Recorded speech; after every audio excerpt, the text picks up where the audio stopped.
This box is big. The shoes don't fit in these. I mean, they fit in them, but like you can fit another pair in them. Yo, what's good, guys? My name's Chris. Welcome back to the official WearTesters.com YouTube channel. Today we got something special for the OG heads. This shoe is like a cult classic. This is the Air Max BW in the OG colorway, and yeah, smells like 1991. I was gonna ask, where does it fall in the line of Air Max releases? I always forget. It is early, so obviously it's after the 90 or the 3, whatever they call it now. But I don't remember if this was that year's Air Max model. I want to say it was, but there's better Air Max connoisseurs than I that could tell you better information. All I know is like the tech and the loose year that it released and all that stuff. I didn't get a pair originally. I do like the shoe though. I think these are gorgeous. However, they're not comfortable, which is weird. I was super disappointed. So let's talk about it. I feel like you're in therapy. This shoe disappointed me and I need to air my grievances. Sometimes that happens. And if you have a YouTube channel, it's great for that. So 1991, the follow-up to the Air Max 90 or the Air Max 3, whatever the hell you want to call it. And this guy right here, the Air Max BW, what does that mean? I have no idea. I hope you do. Black and white with a splash of purple. I don't know what it means. I could not, like, I have been thinking about this since they came in and I really don't know. Please let me know if you do, because I'd appreciate it. Now, as far as the outsole goes, pretty typical, especially for that early 90s era, even today. Like, we've got this whole outsole. Your ass so funny back there. She's so into it right now. Normally she's not even paying attention. So, she's just back there, you know what I mean? Like, I go to look at her and she's like,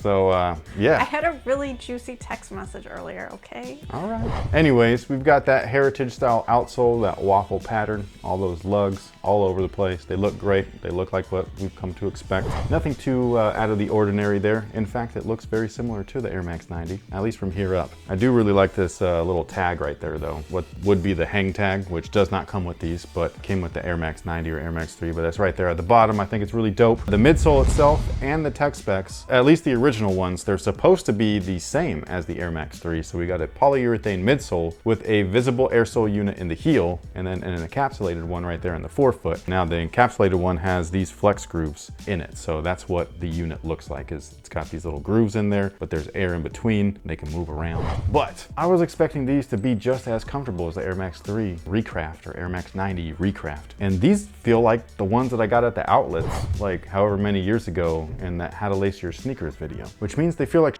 I don't know why. They are really uncomfortable. Like, they feel like bricks. I love the box. I love the OG presentation. Love the OG kind of style, silhouette, cut, all that stuff. I love that they still come with the original arch pillows. I love all of this stuff. I love the OG throwback vibe. But why are we so inconsistent with the comfort of these shoes? The Air Max 90 and Air Max 3 Recraft, no joke, are stupid comfortable, especially for the era that they originally came in. And especially if you've worn previous Air Max 3 or Air Max 90 retros over the last decade or two, this is the most comfortable one. It was the most recent one. So when this came out, I was like, man, I cannot wait to get a shoe that looks good, but different than the Air Max 90, but feels like the Air Max 90. And I get them in and put them on. It wasn't it, man. This wasn't it. These are going back, unfortunately. They are so pretty though. I gotta say, these are really pretty. I love the way that this midsole looks. That purple with the white, man, super clean.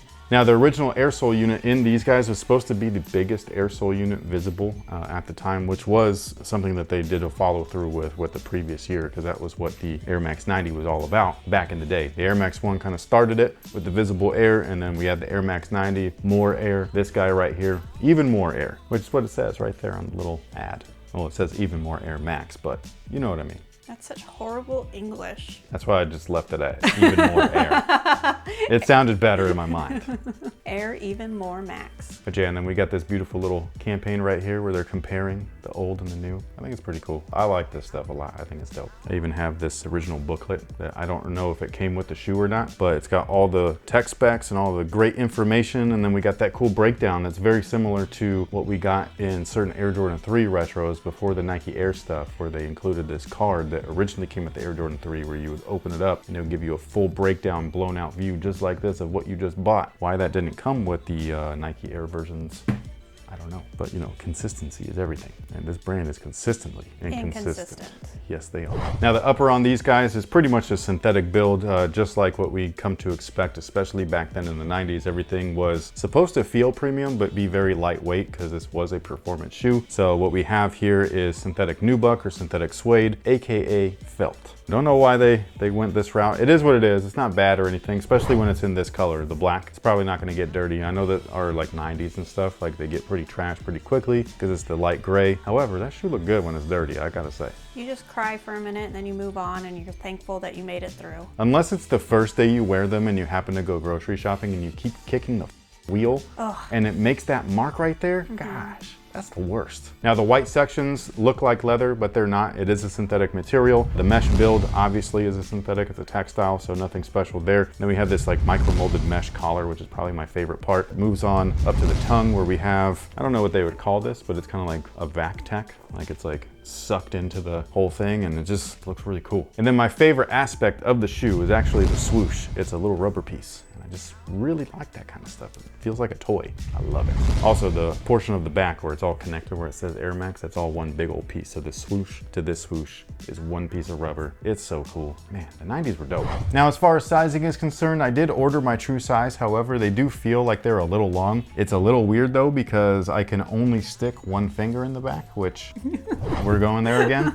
I don't remember what video that was. It was a Jordan 5, I want to say. Okay, well, I'll figure it out. Whatever video it was, right here. it was just a sizing guide recommendation, all right? Because like obviously there's the Brannock device where you measure your foot. Yeah. However, if you don't have one of those handy and you put your shoe on or a shoe on, if you can push your foot or your toe all the way up to the front and then stick a finger in the back, okay? Which I know sounds funny, but just keep it simple as far as we're talking about shoes, not body parts. But anyways, if you could stick one finger back there comfortably, man, that is just difficult to talk about. We're all adults. Sort of. Kind of. But yeah, if you could stick one finger back there comfortably, then you're pretty much good to go. If you could fit 2 fingers or more, there's too much space in there and you need to go down half a size at least. If you could stick 3 fingers in there, that's a problem. That's a big shoe. It's a big something. It's been used and abused. Stay away. It's a trap! But an original feature that they did put on there is actually the size, so you can see it kind of in there. It's like heat welded on there. Yeah. It's like some of the older Jordans and stuff, like the 85 cut Air Jordan 1s, which is really dope. So yeah, if you were going for a pair, true to size is pretty much the safest bet, but they will be a little loose. It's just that if you go down half a size, I'm not sure how much wiggle room you're gonna have because it's one of them awkward ones. Anyways, these guys right here are available right now for 130 bucks at pretty much all retailers. I think these are sitting. It is a cult classic. The people that love these absolutely love these. You want to see how many retros of these there have been? I got a little picture for you. Wasn't it like 7? I didn't count. I just know that it was a lot. So it looks like, Good. oh yeah, it was 7. The last time they released those in 2016, and obviously the first time was in 91, and they released in 2000, 2003, 2005, 2008, 2013, 2016, and now in 2021. The more you know. But anyways, thank you guys so much for watching. Thanks for all the support. Let us know if you're interested in these guys. Are you part of that cult that thinks that these are classics? Or are you part of that new generation? It's like, man, everything that is everything. We only want Travis Scott. If it's not worth $1,200 or more, it's garbage. That's all. Thank you so much for watching. Thanks for all the support. And until next time, guys, have a good one.